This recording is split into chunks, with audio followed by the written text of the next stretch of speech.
Assalamualaikum.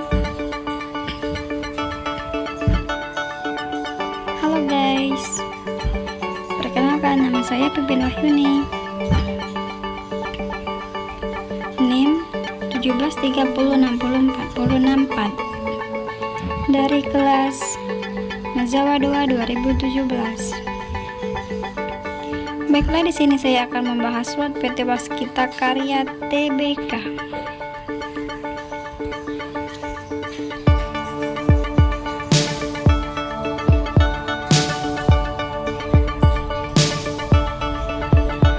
Let's go, mari kita bahas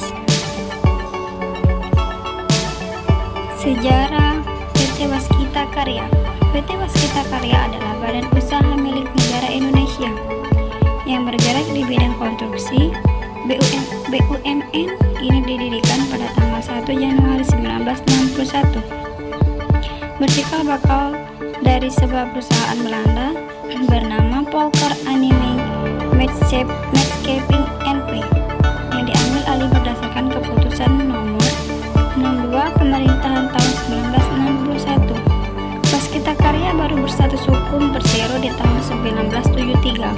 Sejak itu, Waskita yang awalnya fokus pada pembangunan sarana perairan mulai melakukan ekspansi ke sektor konstruksi jalan raya, bandara, pabrik semen, hingga fasilitas industri lainnya.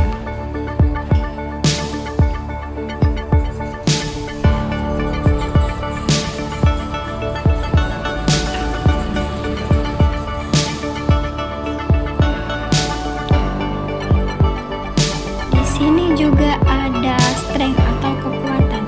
PT Waskita Karya merupakan badan usaha milik negara yang bergerak di bidang konstruksi yang tidak hanya membangun bangunan milik pemerintah, tetapi juga membangun bangunan untuk swasta.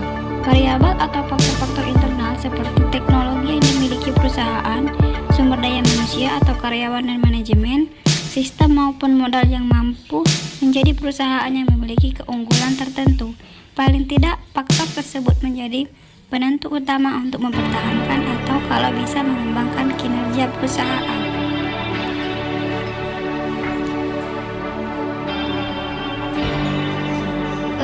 Dan juga weakness atau kelemahan.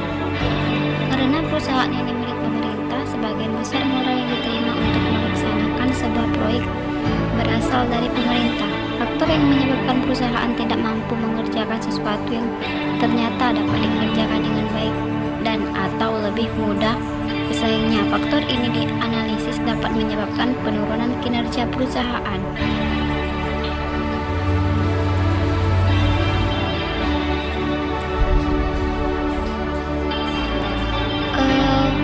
Opportunity atau kesempatan. PT Waskita Karya selalu mendapatkan kontrak dari pemerintah untuk membangun bangunan pemerintah dan membangun fasilitas negara. Tetapi tidak hanya bangunan dan fasilitas negara saja, seperti apartemen dan kantor bank swasta.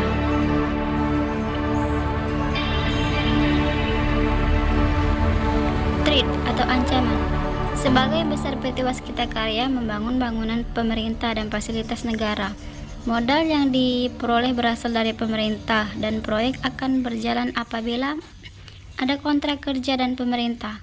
Sementara itu, yang disebut dengan peluang atau ancaman adalah faktor-faktor yang berasal dari luar perusahaan. Misalnya, 1. Ancaman dominan dalam industri. Yang kedua, kekuatan dan dorongan persaingan dalam industri.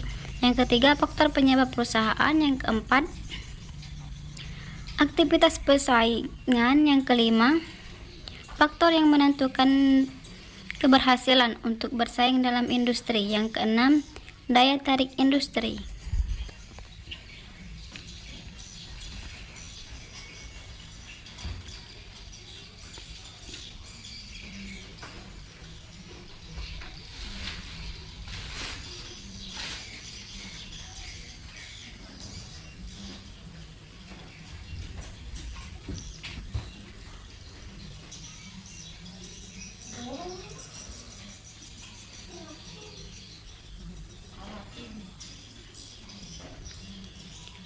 Oke guys, itu saja yang dapat saya sampaikan. Wassalamualaikum warahmatullahi wabarakatuh. Terima kasih.